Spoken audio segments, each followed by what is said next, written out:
Jour 4. Comment vaincre la tentation? Comme au jour précédent, je vous avais parlé de l'impossibilité d'éteindre toutes les attaques, tous les traits enflammés de Satan sans la parole dans votre esprit. Cela est impossible.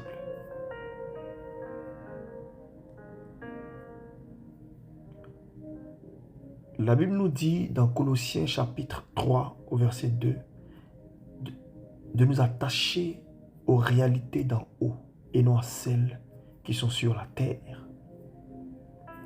Si votre esprit est rempli des dernières séries télévisées, de la musique en vogue et de tout ce que notre culture peut nous offrir d'autre, vous serez bombardé de messages et d'images qui vous mèneront inévitablement à des convoitises pécheresses.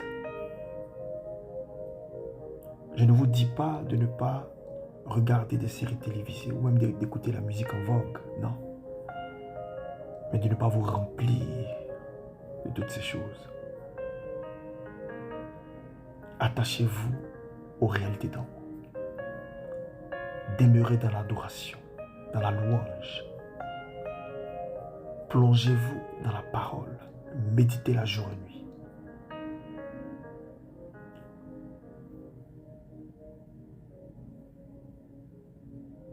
Il est très important d'être rempli de la majesté et de la sainteté de Dieu, de l'amour et de la compassion de Christ, reflété dans sa parole parfaite. Vous verrez votre intérêt pour les choses de ce monde se réduire jusqu'à disparaître. Vous devez savoir que sans l'influence de la parole sur votre esprit, vous êtes ouvert à tout ce que Satan vous lance comme attaque ou accusation. Vous savez, je vous donne mon propre exemple. Avant, j'étais un passionné de jeux vidéo.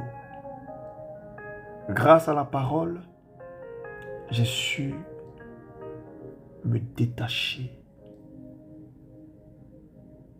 de cette addiction. Je ne pouvais pas rester un jour sans jouer à la PlayStation. J'ai compris que j'avais mieux à faire. J'ai compris que je devais mieux communiquer avec mon Père à travers sa parole.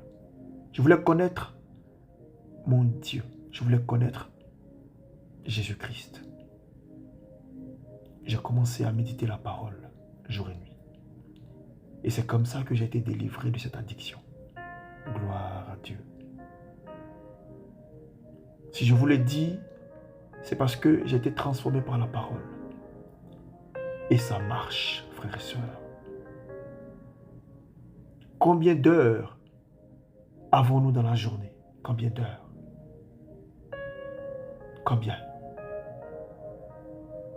Consacrez 1 heure de temps, ou même 30 minutes pour la méditation de la parole.